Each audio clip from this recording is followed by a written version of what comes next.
Good afternoon and welcome to this Euractiv virtual conference on carbon pricing. Is it the best instrument for climate change mitigation? Today our conference is sponsored by Zurich. I'm Brian Maguire.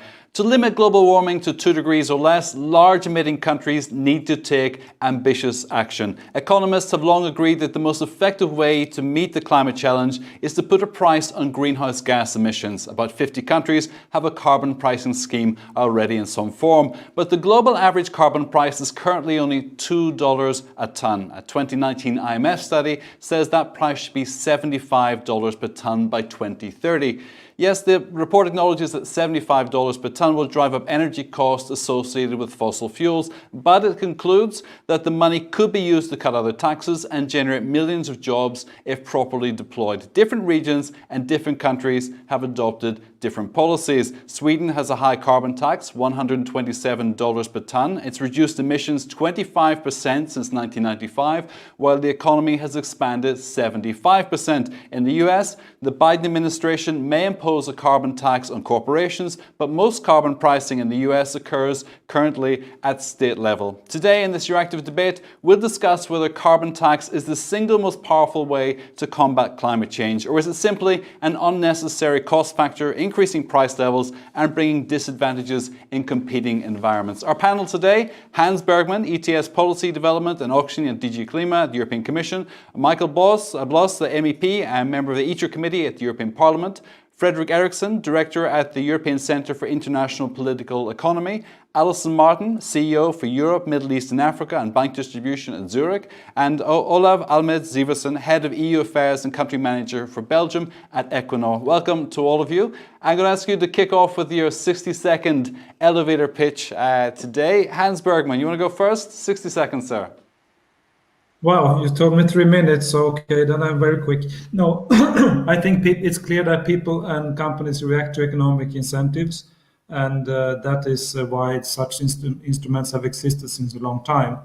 I mean, I remember I was in Sweden when we put a little tax incentive to have low sulfur fuels, and it took a year instead of 10 years to get it, 10 years that industry had claimed.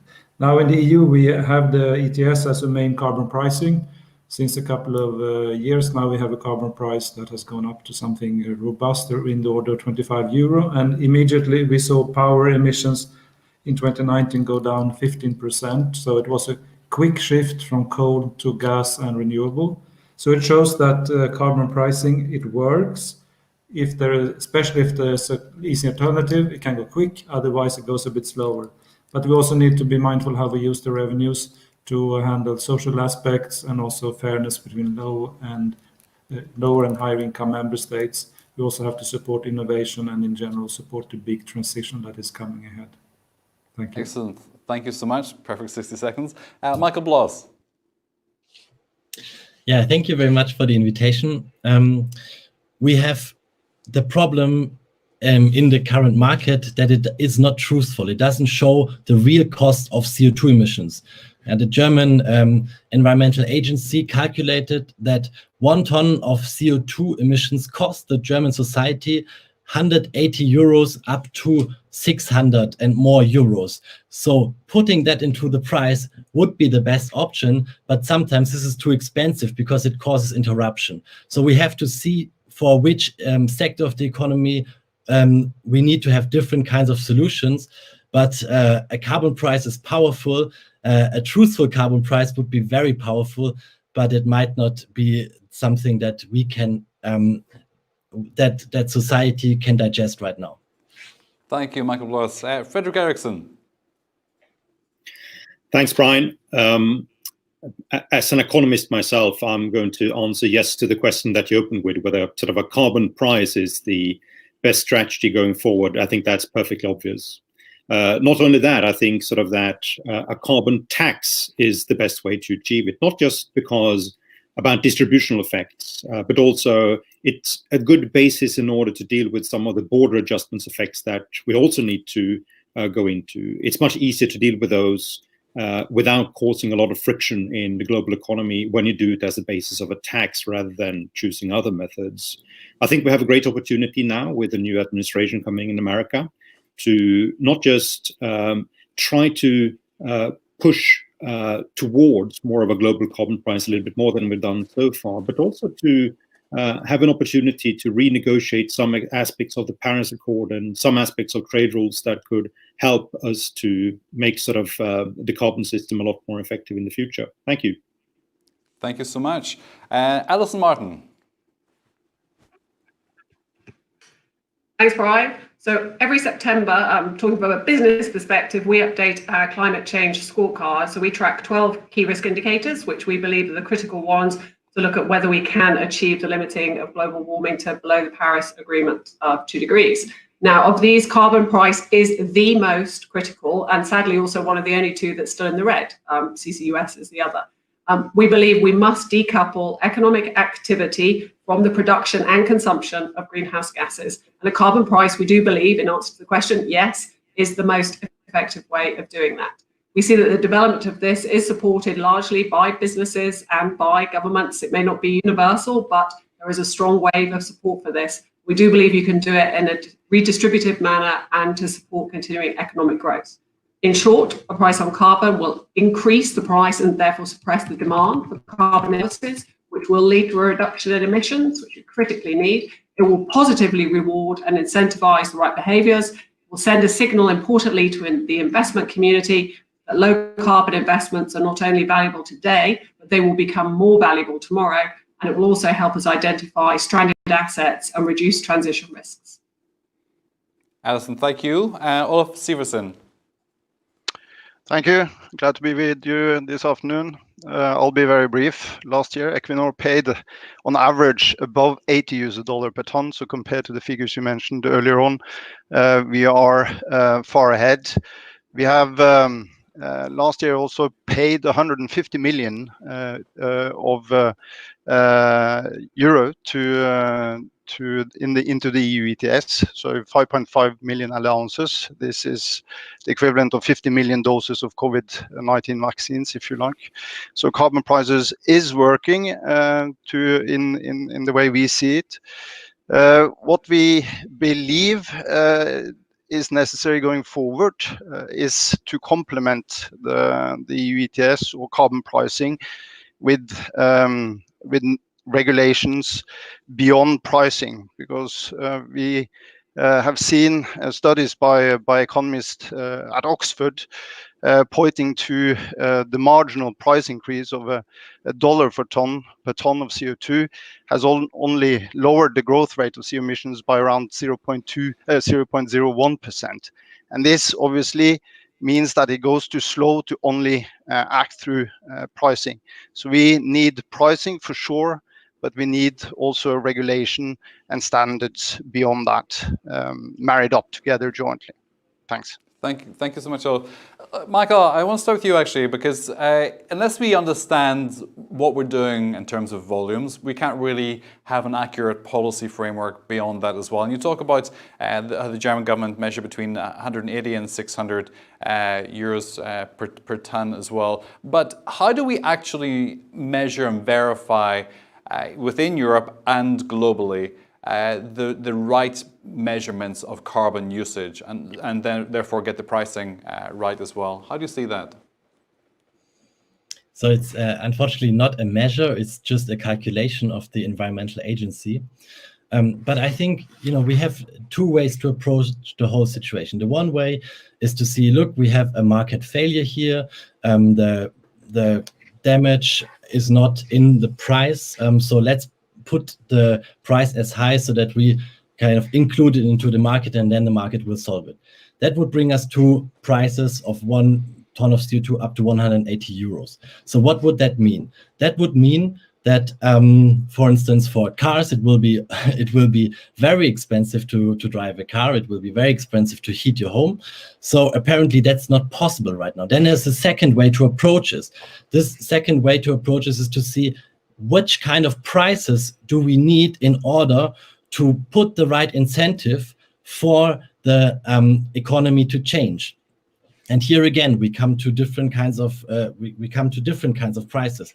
For instance, if we want to get rid of coal energy, we would need to set the price up to 50 euros. If we want to get rid of gas in heating, which we also need to have, the price would have to be 160 euro and higher. So therefore, it's really difficult to speak about one perfect price if we want to achieve our political objectives. And thus, I would say it's important to not only look at the price, but also look, as it was said, on regulation. It's maybe much more effective to have a CO2 standard for cars than put a price for CO2 for the transport sector. Thank you. Just on that, we talked about cars, Michael. The Transport and Environment, one of the research agencies, NGOs here in Brussels as well, they were talking recently about hybrid cars and how we're looking at another Volkswagen scandal because the measurement of carbon is to say fraudulent is probably not correct, but it's not measured accurately. So you're facing lab tests and not real life on the road tests. And so far, our calculation is still skewed. So just your final comment on that, Michael. Do you think that we need a more interrogative approach to how the whole carbon market is functioning, or do we have the right framework and we just need to implement it more effectively? Michael Blaz. As we have currently, we have the ETS system for industry and for energy production.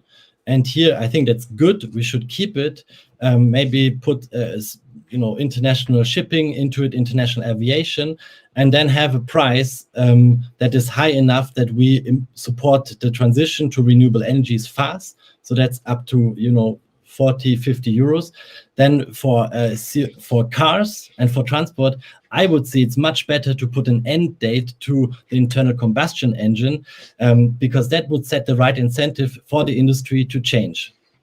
Okay, Frederick, you were dealing with market failure on different levels here as well. So how do we improve this? And the pricing system, what kind of prices do you see as being the most effective here? Yeah, I mean, I think the first point to make is that we're not just dealing with market failure, we're dealing with political failure as well, because we're already operating in a system which isn't based on having a carbon price as the basic component in a strategy to reduce carbon emissions. We're dealing with a different type of policy instruments, and some of them have been captured by industry.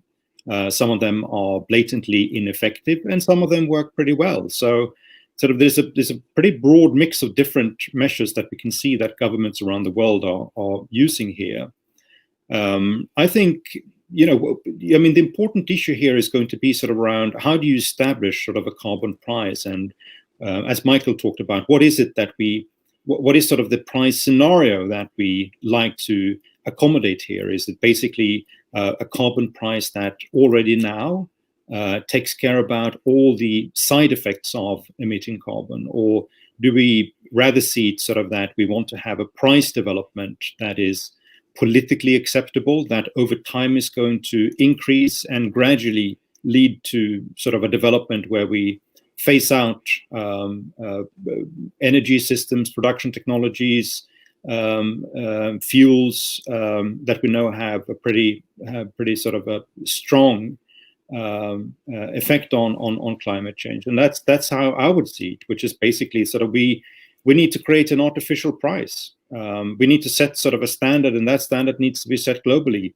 about how much carbon can be emitted, and then we're going to have a gradual increase of that price, which is over time going to sharpen the effects on consumers and what they can choose. I mean, it means basically that it's going to be too expensive to buy a car that is fueled by petrol or by diesel. Okay, Olaf, you said the carbon pricing is working, but what kind of carbon pricing is working? Yeah, and for what purpose? I think Hans mentioned it, that you see that in some sectors you have a sensitivity to price of carbon that is immediate, and you will see rapid reactions. The energy sector is one, but what it doesn't do really well also in the energy sector is to drive investments. And for long you haven't really seen the EU ETS price drive an investment in low carbon solutions, for example. It has not driven the investments in CCS. It has helped a bit on the renewable front, but it's difficult to determine exactly how much it has helped on that front. Then on terms of level, I mean, as I said, we are facing currently $80 per ton in Norway because we face a carbon or sector-specific tax in Norway, and on top of the EU ETS. Elsewhere in the world, that's not the case, and we face no real carbon pricing, and that's where we operate then with internal carbon pricing. So we test our projects, we test towards 55, which is the level we are currently at, but we also stress testing towards 100 in order to see how robust our investments are. And that means that companies in the energy sectors probably need to do this kind of thing also to climate proof, but also to see what the risk levels they have when they start to invest in low carbon solutions. But I think I would pick up one point that Frederick mentioned, that there seems to be different ways of responding to a price level in different sectors, and to believe that sort of one uniform price deals with this in a way that helps us take down emissions as fast as that we need to. I mean, we've set ourselves 2050 as the target for climate neutral. That's 30 years from now, and taking down emission at this speed that we believe is necessary, it's going to be difficult with simply one uniform price across the entire economy, I think. Okay, Hans, in terms of stress testing, what are we doing at the moment for the stress testing for carbon pricing, and what should we be doing? I don't know what you mean, really, to be honest, with stress testing. But well, if you were to take a tougher auditing approach to investments in terms of public policy and also private investment as well, we do this with the economic sector. What are the margins of error that we can afford to go to and still achieve the policy objectives? In terms of carbon pricing, what is the margin of error that we can afford to go to and still achieve our climate objectives? Well, I mean, it's a big question, of course, but when it comes to ETS, the advantage is that we have a cap which reduces every year, so we can predetermine where we want to end in terms of emissions and when. So we can see that, for example, if we see that it should be down to 2050, it should reach zero around that time. Then one can see what carbon price. So that's kind of the advantage of a cap and trade system. That reach, for example, climate neutrality 2050, what carbon price do you have to set? And then you just hope that the market and consumers, everybody, acts so that you reach that goal. So from that point of view, I mean, the cap and trade system has that quite strong advantage.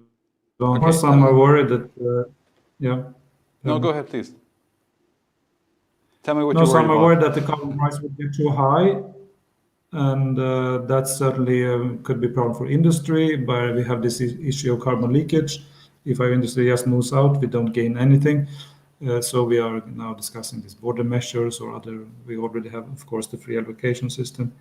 We have the issue of the social aspects, as I mentioned. But in any case, I would say policies and regulation standards are needed on top of that, and that's why we have since a long time energy efficiency, renewable policies, and car standard policies. Yeah.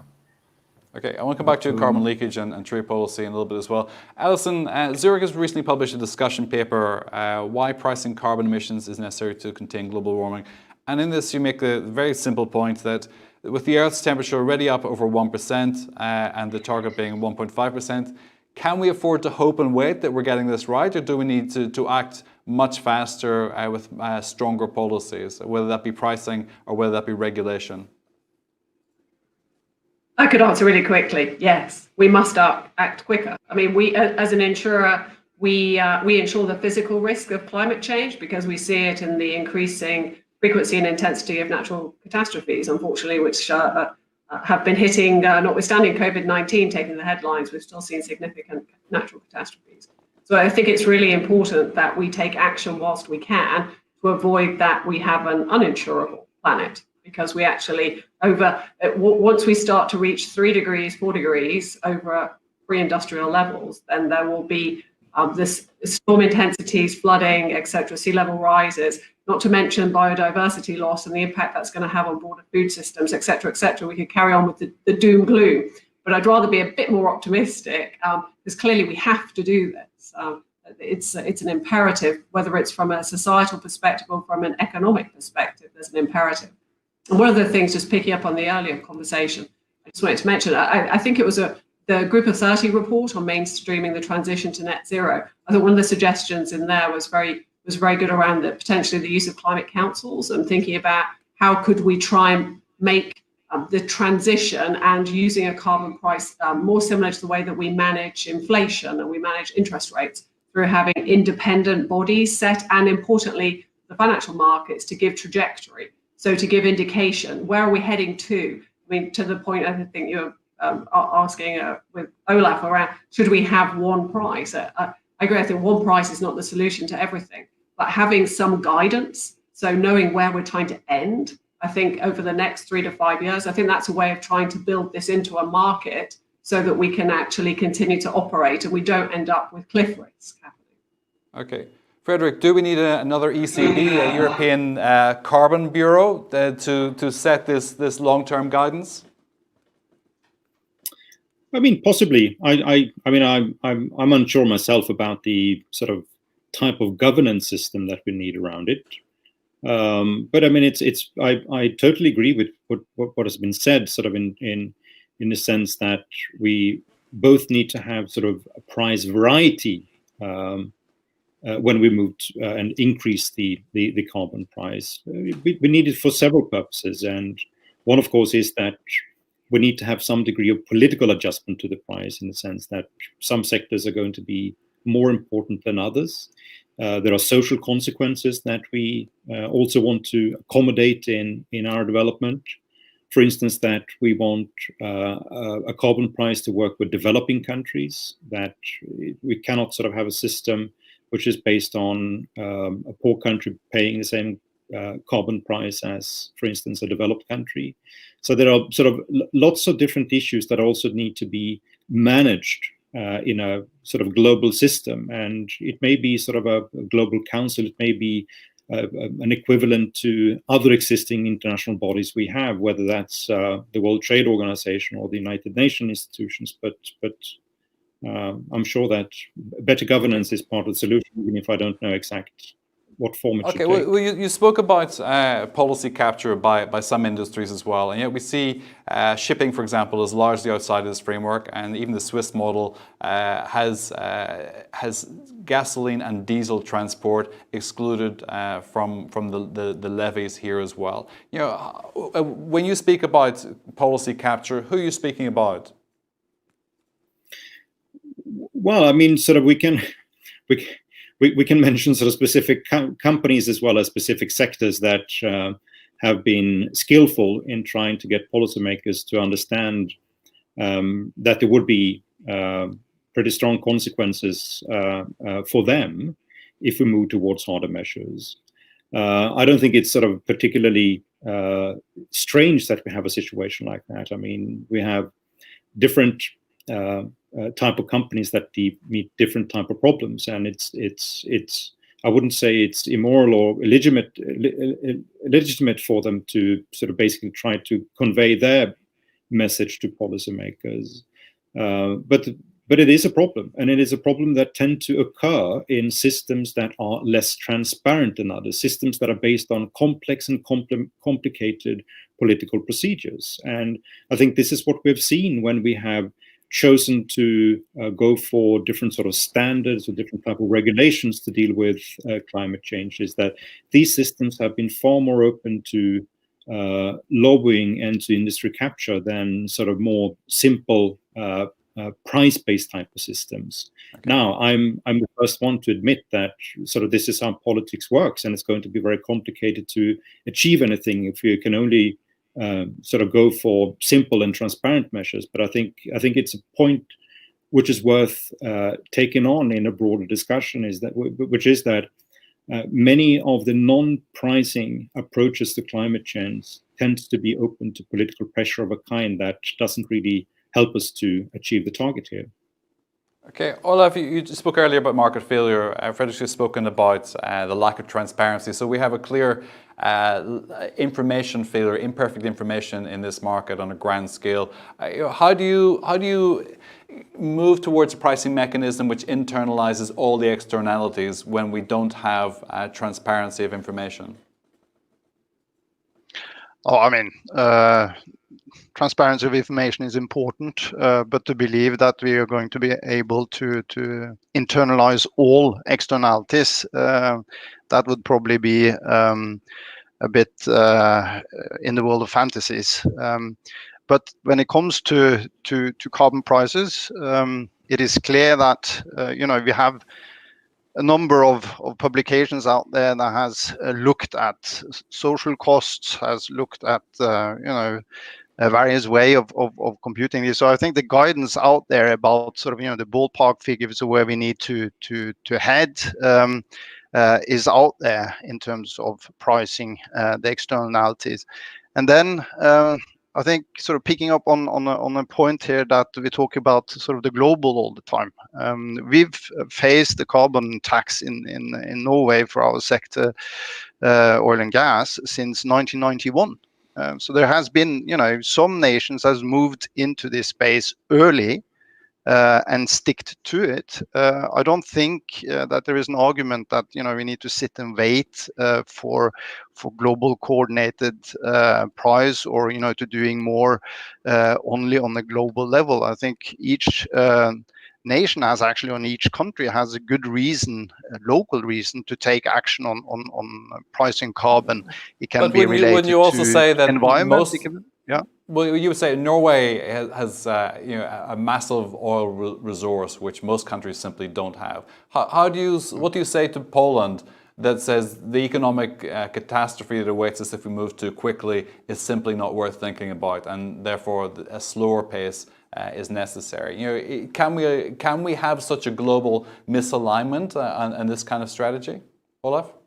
Yeah, I think you will have, as Frederick pointed to, that there will be some countries that can live or can only live with lower carbon prices for a moment. Now, Poland being a European Union country, it's and part of EU ETS, it will have to face the EU ETS price, and you see at least the way this is dealt with in the power sector. It's actually starting to work. We've seen it working across the European Union in order to lower the amount of coal-powered fire generation, but it's not happening fast enough to our taste, but you see it happening, and now you see the Polish government also pursuing renewables out in the Baltic Sea more energetically. So slowly but surely these prices do have an impact, but it's not. We're not on track to deliver on the emission reduction at the speed we would like to see it happening. Okay, and that's the problem, isn't it? We're not on track at the speed that we need to be, and essentially because we have this massive divergence between countries like Norway, which have a reserve and a sovereign fund that can make these adjustments, and Poland, which is making progress, but perhaps not as quickly as it can move democratically. How do we deal with this policy of unequal strands and move forward quickly enough? Hans? You say that I think if you look across the different member states in Europe, it's not necessarily, it's quite mixed about how emission reduction has taken place, and also very much depend on which year you start from. So some countries in the East would certainly claim that they have done more than some in the West if you look sufficiently way back in time. But in any case, it's also true that many countries now on the western side have huge problems with the road transport emissions that really don't go down at all, and so it's a quite mixed picture, and therefore we need mixed policy reaction to it.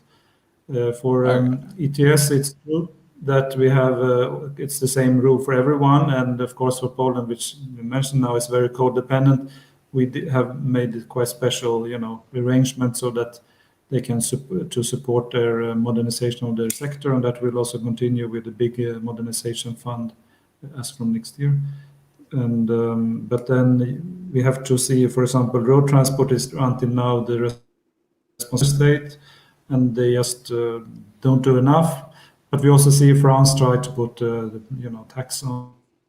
You could see what happens. So a topic, and we have to also explain to the public, and we have to see if we have a system that generates money for that can also help the, let's say, acceptability. Maybe also think about rural, urban issues is also important. Michael, this is exactly to the heart of the democratic issue that we're dealing with, not just in Europe, but globally as well. Who's going to pay for this? And Macron had a severe pushback, and the Gilets jaunes grew out of this as well, because there was, as Hans said, there's the dichotomy between the rural and the urban, between the rich and the poor. I think in Switzerland as well, you may have wealthier people paying more, but the affordability of that is massively different.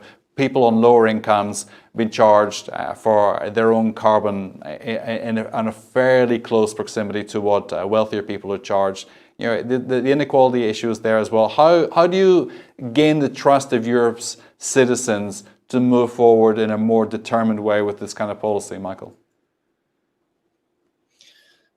I think it's the other way around. We are going to pay a very high price if we are not acting fast. I think that's also what Allison said before. The cost of biodiversity loss, the cost of the climate crisis, the cost for our farmers, it's already high. So they are going to pay for it in the first place. And then it's the question, okay, how do we actually change that? Okay, we have to support adaptation measures.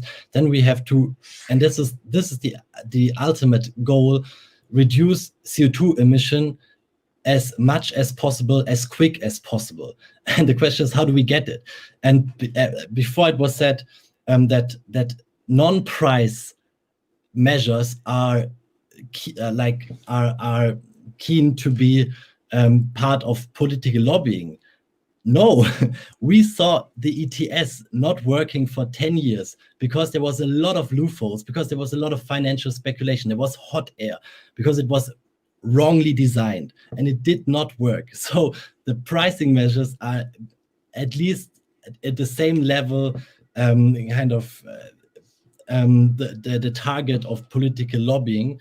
So I think we have to have different kinds of measures, and the CO2 standards for cars show very clearly that we have a change now in European car manufacturers. They're going for electric cars. And who is going to pay this price? They are doing different investments. If we would have a price on fuel, it's the people who would pay it. And it is not as effective as we are just doing regulation and then the manufacturers do different kinds of investments. So like carbon pricing, sometimes it's really useful, but in order to change something, regulation is very effective. It does not create a lot of costs for the people very often, and the price for the climate crisis is going to be paid by the poor people anyway. So this is, I think, the way we have to approach this topic. Thank you, Michael. We've got lots of questions coming in. I'm going to come to those in just a moment. So please keep sending your questions and your comments as well. We'll try and read as many of those as possible. And if you're tweeting as well, use the hashtag #EADebates, hashtag #EADebates, and our social media team will interact with you there. If you'll tag any of our panelists as well, I'm sure they'll take the opportunity to respond to you. Allison, just on carbon leakage as well, we have the carbon reduction issue, and then we have the economic sustainability issue as well. Building back better is a nice phrase, but how do we build back better whenever these increased costs, which are discussed in terms of the Green Deal as well, can we manage our growing economy and at the same time reduce carbon? You spoke about decoupling as well. How do you see this?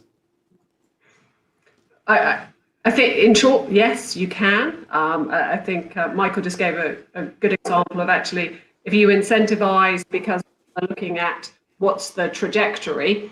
I mean, if I take it to a very basic kind of capital markets perspective, people see that the investment money that they're going to receive from the capital markets is going to grow because the investors can see that their business model is transitioning and is going to be part of the success story in the future, and they will be able to continue to get investment dollars. And if not, the opposite will be true. So I think we absolutely can do that. And I think it's true in most industries that are looking at what's the transition pathway that they would need to take in order to get to net zero by 2050. They're looking at what's that investment potential. And I think we're seeing a huge increase in both the transparency, the disclosures that are being demanded by investors, by regulators, but also importantly are voluntarily being given also by companies who want to be able to demonstrate the actions that they're taking in order to be consistent with a 1.5 degree future. Members of the UN Global Compact, like we are, for 1.5 degrees. I mean, part of that, also the Science-Based Targets Initiative. I think it's really good that the Net Zero Asset Owners Alliance have been working hard to come up with a methodology by which financial institutions like ourselves can actually measure the impact and will be able to set targets that give us a pathway to net zero by 2050. For many industries, that's been one of the critical factors, is what does your pathway look like? And then to be able to transparently disclose what does that mean in terms of the investments you're going to make into innovation, whether that is in electric vehicles or whether that's in solar power, renewable energy, is it grid infrastructure? What are the skills and capabilities? I mean, we could talk a lot about digital skills that are going to be necessary for the future generations. So what does it mean? And then you transparently show that to your investors, and those who can demonstrate that are going to be the winners. So I do think that economics and market forces will play a strong role in this, but that is not to say that public policy is not also vital, because without public policy, it means that we will not have a level playing field. And I think for companies to be able to continue to do the right thing, we must have a level. Okay, I would ask Hans in terms of European context, and then Frederick will maybe touch on the United States side of it as well. Hans, the transition pathway, before this commission we had the Juncker plan as well, and I remember speaking with the US ambassador at the time. He said, look, nice plan, but what we want to see are projects. We will invest in projects. And like Allison said, what's the quality of the project on the table and what's the return for an investment? Now we have the COVID recovery plan, all these different instruments which have been funded by the member states in the context of the European Union. How do you see the transition pathway now in terms of investment, job creation, and this building back better approach? Well, there is now, of course, if everybody can agree on that, a huge amount of from the EU budget and the recovery fund and all of this, just transition fund, amount of money will have to come from the private sector. So the important thing is that they believe, I think that is a big change now the last few years, that even those companies who were a bit hesitating or doubting are really now all believing that this is coming, and investments have to go in that direction. I also think lots of both banks and other financial companies also are more and more mindful of where their money go to and not go into fossil fuel and sort of that kind of investments. So money seems to be available. Then a carbon price can, if it's ETS or other local or something, can of course improve the, say, calculation of a project. So all in all, well, I can only hope that all of the combination of money available, public funds, private funds, and the difficulty to find profitable projects. In fact, I mean, if you put the money in the bank, you get zero. So there is a lot of money available, combined with the need to go in this direction that I think we all want and feel necessary. Okay. Should lead to many projects. And we see many projects, and we had now Innovation Fund is the first prime call, and it was already so oversubscribed, I think 20 times. So even if not every project is perfect, there is a lot of very interesting new technology projects, in the making. And it's important that when we develop new technology, the further steps are also in Europe, so that we don't only have great technology and then production and jobs go somewhere else. Excellent, good points. Frederick, on this as well, we have the prospect now of the Biden administration coming back with the Paris Climate Agreement, but also American money coming back perhaps into the green sector as well, and carbon reduction being part of that investment plan on the issues we just discussed. How do you see the role of the United States on the global stage now and moving this agenda? Well, first of all, I think America can play a critical role. Not just for making sure that sort of the Paris Accord itself is representing all the major emitters in the world, but also to help together with Europe to get a few other countries to do a lot more. I mean, if we have what Joe Biden himself and what we can see from the signals coming out from the administration or the incoming administration now. I mean, if they are going to deliver on what they broadly talked about ahead of the presidential election, this could be something which is significant enough in order to help other countries to become more ambitious too in various aspects of their climate policies. So I think it's absolutely critical for sort of getting America into the Paris Accord and to improve ambitions, especially among major emitters. No question about that. Okay, thank you. Olaf, you had a comment to make, and then I'm going to go to some questions from the audience as well. Olaf.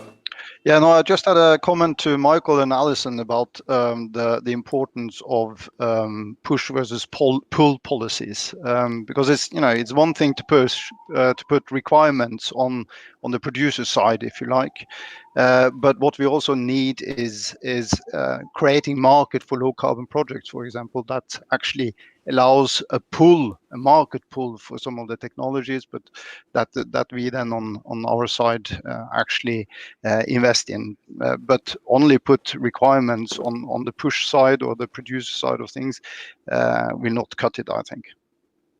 Thank you. Let's go to some questions. Let's from Brigitte van Gerven.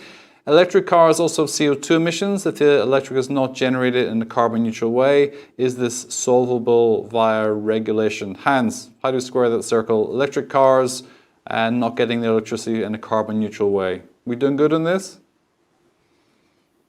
Was the question to me, Hans? Yes. Well, the electricity needs to be decarbonized, both for its own emissions, but also, yes, for the transport sector to be decarbonized eventually with electric cars, and also for the big push for green hydrogen. So, I mean, that's where ETS has a very big role, together with the investments by member states of phasing out coal to begin with, and then investing in renewable energy in many different ways. So, and I think, let's see, I cannot judge the carbon price, but if it will get higher, it will go faster. But yeah, I think in any case, we will, have a more ambitious ETS policy to come, that's for sure, if since we will make our proposal, and then once the legislators, exactly what they will agree on, I cannot know the details, but we're going in a direction. Anyway. Just add on to that as well. Jimmy Mitchell asked, what is the best way to extend the EU ETS to the heat and transport sectors? Hans, then Michael. Well, we have said that we have to be mindful of the ETS we have, because now after some difficulties it works well, and so it's also a very important financial market. So we would not just take a big sector like road transport or building heating and put right directly into the ETS, but it would be a period that we already said in our communication. Now, how to do it? I mean, we would have to look at some sort of upstream system, a bit like Germany will introduce now, beginning of next year, where, and also they have it in California, where the allowances are surrendered by the fuel suppliers. This is easier for oil and gas, more difficult for coal. And then, of course, you have to look at the social aspects, etc. also.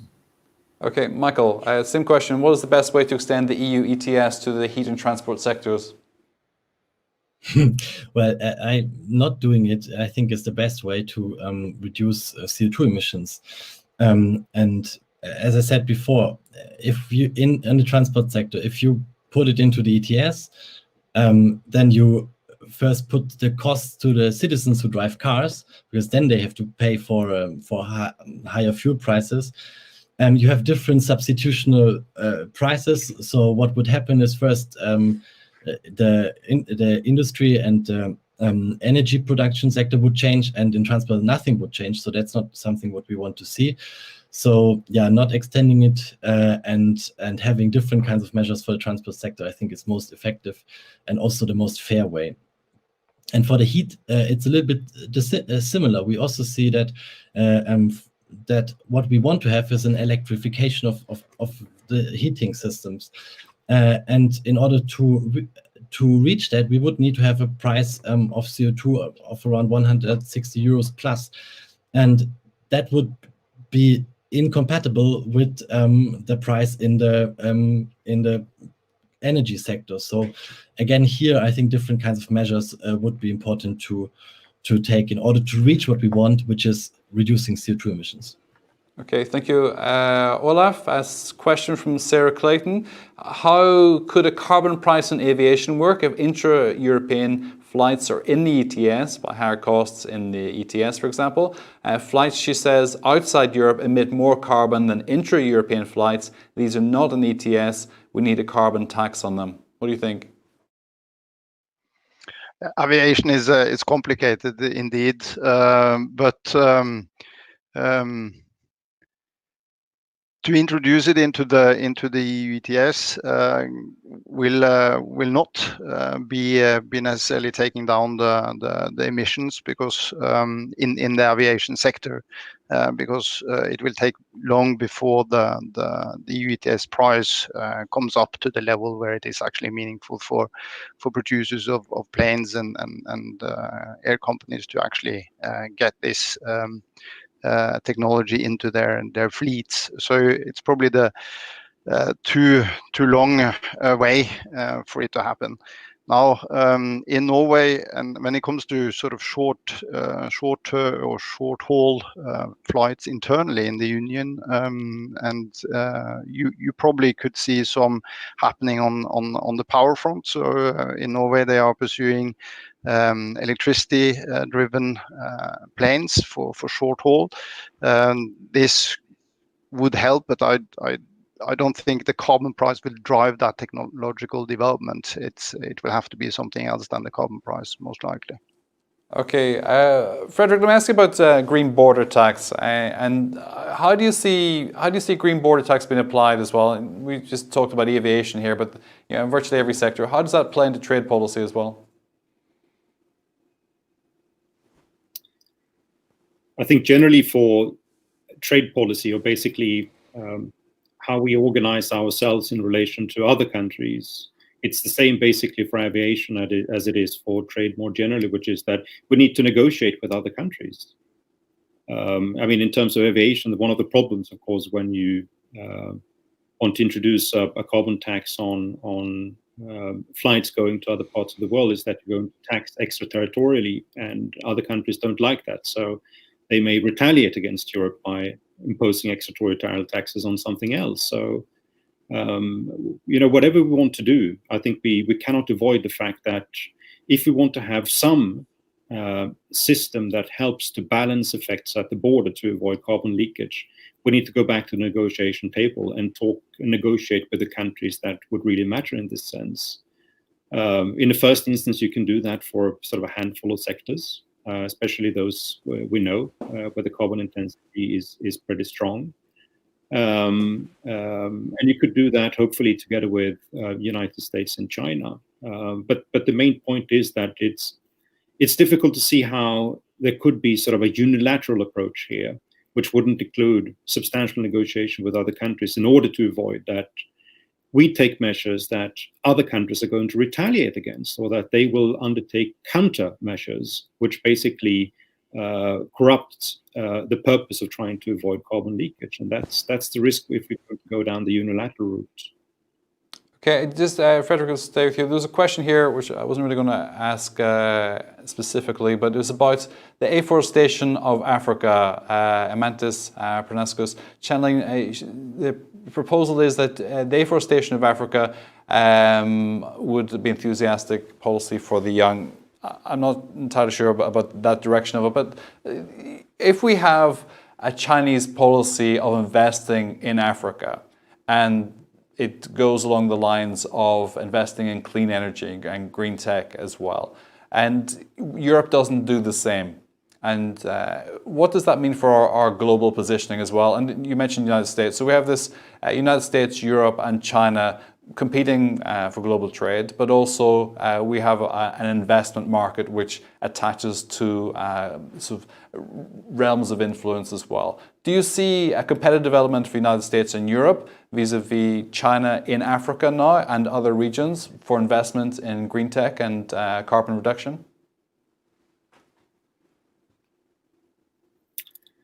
Yes, I mean, there is generally a high degree of competition on many of these particular green tech markets. And of course, there is generally a competition also between different powers in the world about whose policies are going to set an example for what will apply in other parts of the world.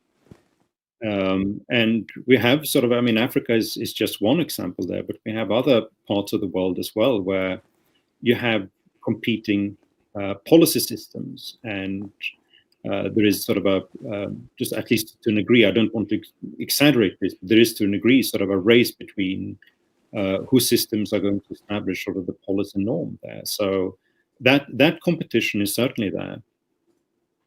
Okay, Allison, in terms of ensuring risk, and you mentioned eloquently earlier about the great disaster that awaits us all if we don't do something quickly. And for sustainable business, if you want capitalism to survive, you got to set some conditions for its long-term rehabilitation as well. So, as an insurer and the insurance market, are you in a position to really change corporate behaviour to ensure projects which only contributes to this long-term benefit and to carbon reduction? How do you see that as a business model? So I'd probably say it shouldn't be just only, otherwise we would not be doing a good job of supporting a transition, because a transition by its very nature means you need to be moving people from what they currently do, which is probably they do produce emissions, to a model where it's net zero. So I think the financial industry in general, whether that's insurance, whether that's banking, and whether it's the broader capital markets and the investors, I think we have a really important role to play. But as I said before, it's about to ensure that there is a transition which is thoughtful and it is signposted and it enables decisions to be taken around investments without creating cliffs. I think regulators have a really important role to play in ensuring that consistency of disclosures, and particularly around things like scenario analysis and stress testing, so that we're all being very consistent in showing what exposure we have to different kinds of assets and where we may see transition risk, where we may not.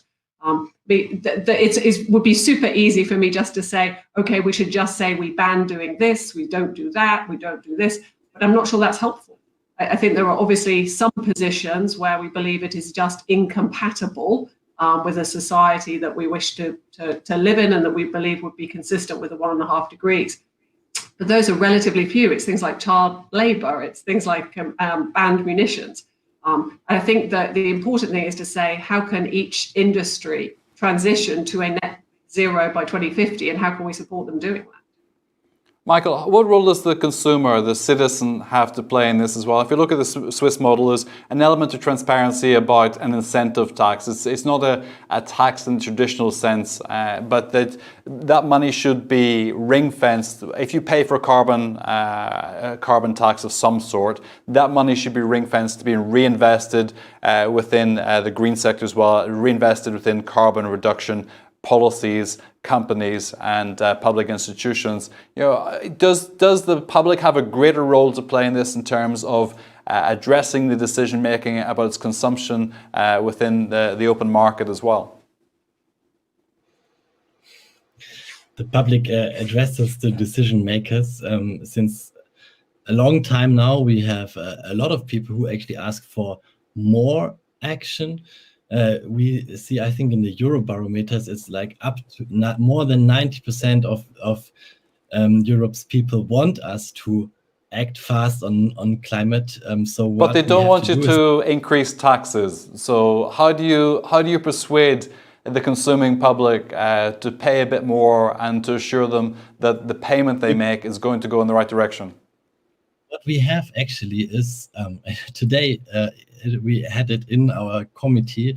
The Commission said we pay every year as citizens 50 billion euros of subsidies to fossil fuels. 50 billion. If you compare that with the investment into wind, that's 8 billion, and solar, that's a little bit more. So if we would just, not support from taxpayers' money CO2 emissions in the year 2020 and invest that into something meaningful, I think there's a lot of money we can just shift, and that does not mean we have to increase taxes. We just need to support the right thing and not CO2 emissions.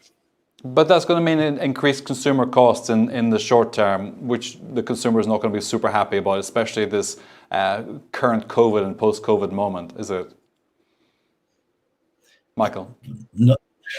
Well, I think there was a lot of people who said in this moment of post-COVID, we actually have to do the right investments now. So not just like give a general tax break for the VAT, but invest now into the renovation wave, invest now into renewable energies. That will actually have much more returns in terms of wealth creation, in terms of jobs. So this is, I think, where now money has to go, and it's not increasing the prices for people, but we are spending a lot of money right now with the Next Generation EU funding. We have to spend it in the right way. Okay. Frederick, consumer behavior in this context as well. Does it really matter? If we put traffic lights symbols on food, and yet the population is happily getting fatter all the time because we don't make the right decisions, are we going to be any different when it comes to carbon? We see the global image, we know what the big problem is, but on an individual level, do we really care enough? Frederick. And I don't think we. Look, I can point to lots of different consumer behavior. I can point to lots of different studies of consumer behavior, which basically suggest that we're all a bit hypocritical. That we want to,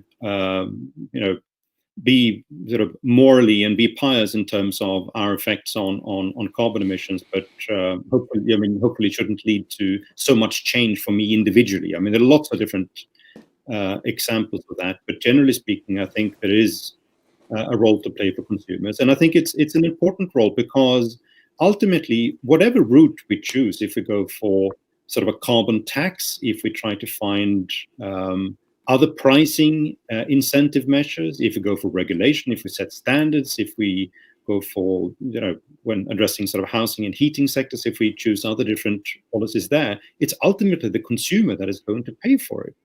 There's no one else who's going to pay for it. It is consumers that are going to pay for it at the end of the day. So we need to be sort of open and transparent and honest with people that, we are gradually going to move towards a situation where it's going to cost a lot more to behave inefficiently from a carbon emissions perspective. And the more we confuse that language, I think the more difficult it is also going to be for consumers to make good choices in their own private lives, to purchase the electrical vehicle rather than choosing sort of a diesel car, etc. Is there an education role that has to include the tax system? So when you get your tax return or your tax estimate, that you see that your behavior actually has a direct consequence on your individual lifestyle and your disposable income? Oh, absolutely. I mean, better still, you should have sort of, every time you get your electricity bill, you should be sort of be able to learn about your own consumption behavior and what the consequences have been.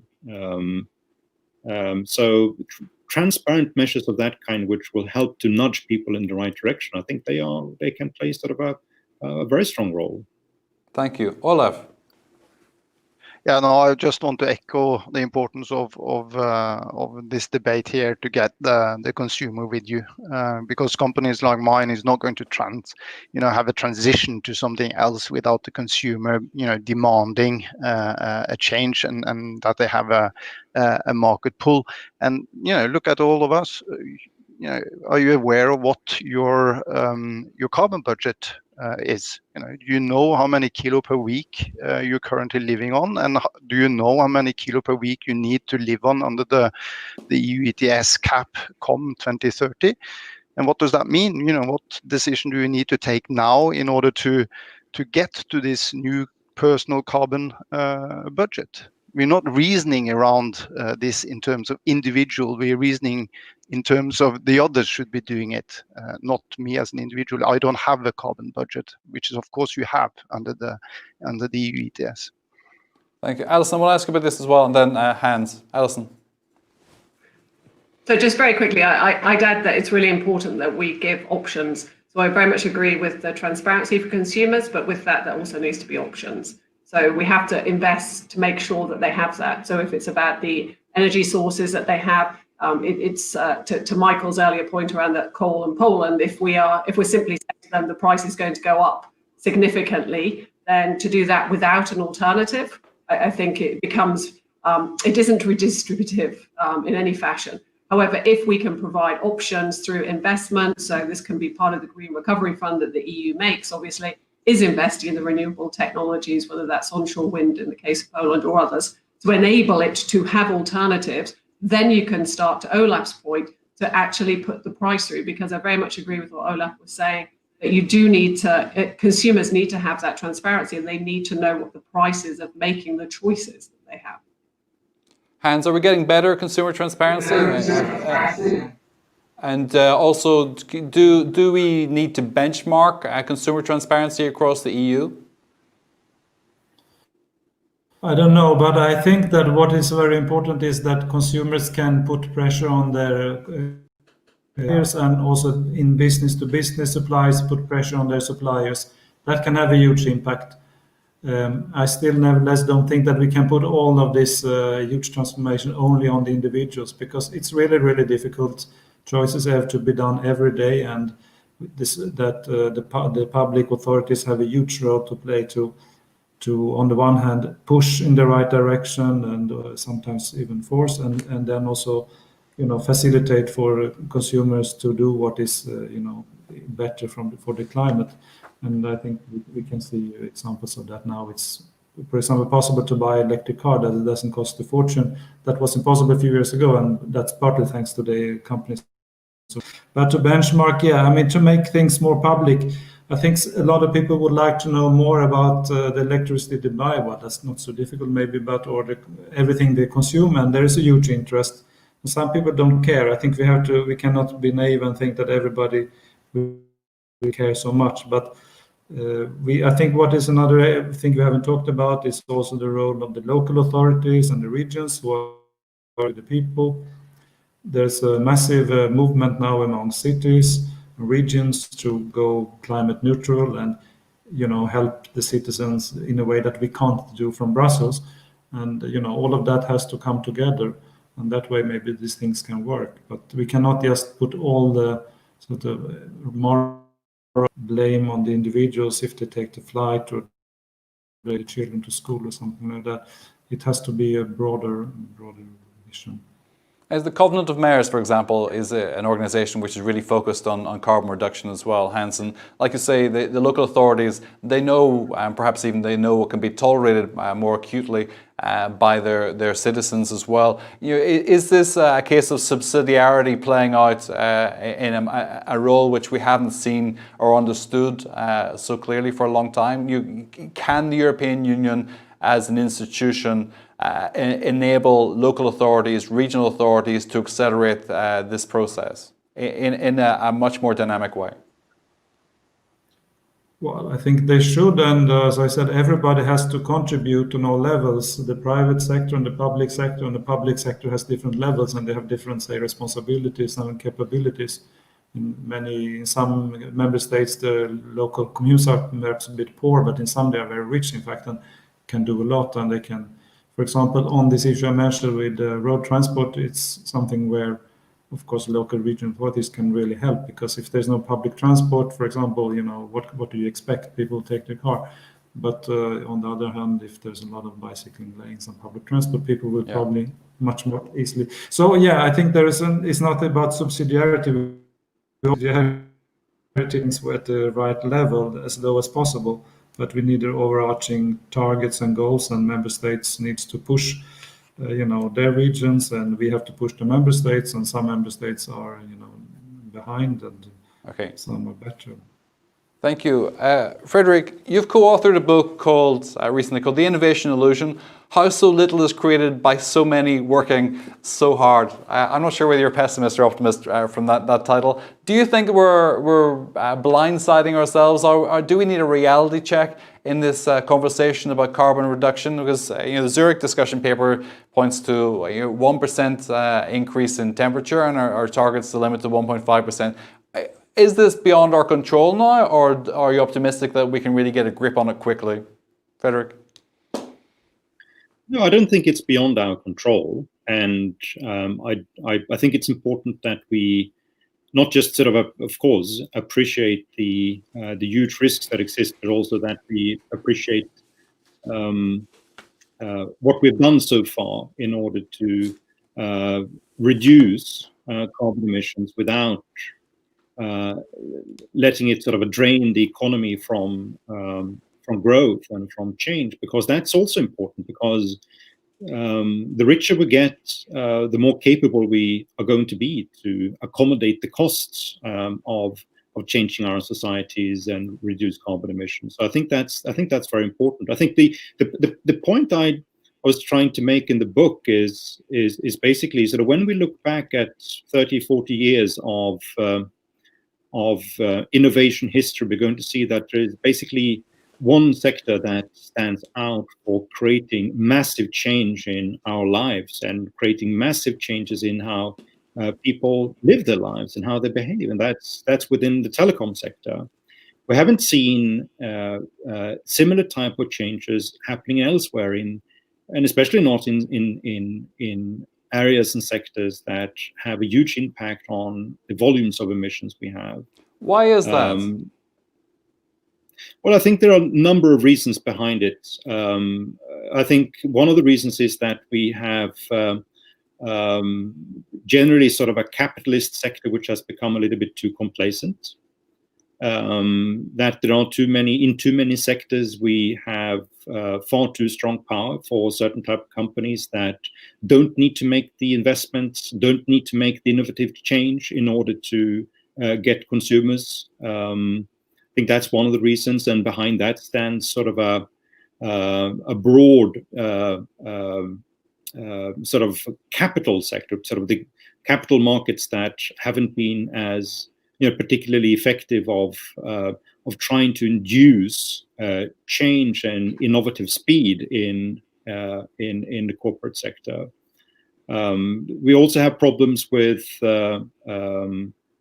competition. We have problems with too much lobbying and political capture of just on tech, for example, investors were under no illusion about the massive returns that could be made in tech, and we end up with a series of bubbles as a consequence of that. But some did extremely well out of this as well. Is there a confidence issue in the carbon market, Frederick, that investors are not convinced that they're going to get their money back or get it back with substantial returns? And Olaf on this as well. No, I think that's perfectly obvious. I think it's perfectly obvious that when you look at investment, how do you fix that then? Well, I think one of the best ways to fix it is basically to raise the carbon price, to make sure that it becomes much more easily to basically return your investment when you make investments in technologies that lead to lower carbon emissions. There are lots of other things that can be done as well, but if we don't get that thing right, the carbon price thing right, then it's also going to be very difficult for the financial sector, for investors to accelerate change to the degree that we need. Okay, Olaf, and then we're going to begin our wrap up as well. Olaf, on this. Yeah, I mean, carbon price and in investments, we have, as I alluded to in the beginning, we haven't seen it really tip the investments scale in the energy sector. It hasn't helped much the renewables. It hasn't sort of dethroned oil and gas investments globally either. So there is a, you need to go at a very high level of the carbon price in order for it to tip the balance on investments. Then on the innovation, I suspect that it is the same argument there, that the current price and what we've seen in the past, it has not been tipping the balance on innovation either. There are other drivers out there as support schemes from governments into innovation. Also, as Frederick alluded to, there might be also some parts of the capital markets that are seeking more opportunities in innovation space, but that is not driven by a carbon price chiefly. Okay, thank you. I'm going to ask each of our panelists for a 30-second soundbite to wrap up. It's been a really detailed, good discussion today, so thank you for that. Let's kick off with Michael Blaz, 30-second wrap up.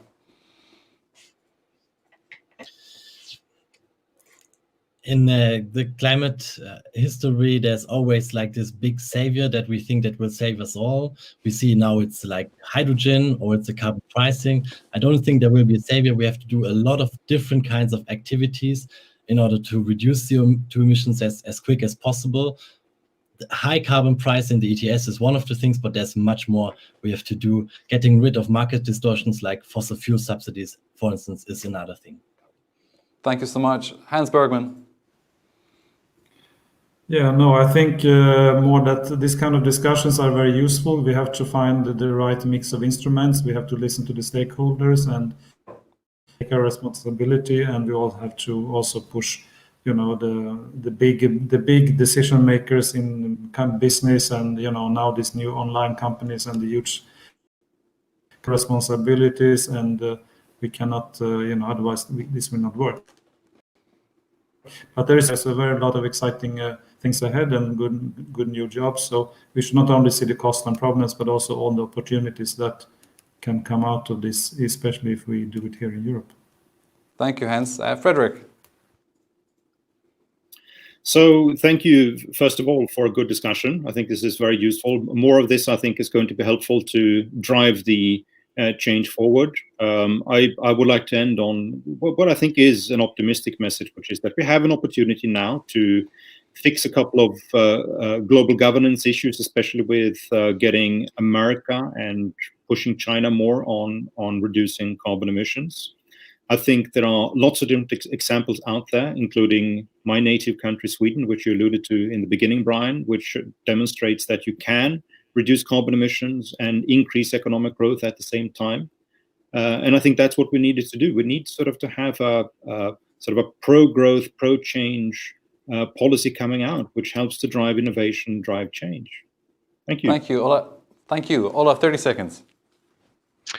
Yeah, I think the discussion has showed that carbon pricing is important, but it's not a silver bullet. And, as we advance into the next years, we will be discussing linear reduction factors, rebasing, scope or full inclusion of new sectors or parallel systems and so forth. And I think one of the key issues that we need to avoid is that in all these discussions, we forget to advance on the other tracks that are necessary to be in line with Paris, and that means looking at other regulatory tools, be it standards, to actually accompany these fast reductions we need in greenhouse gas emissions.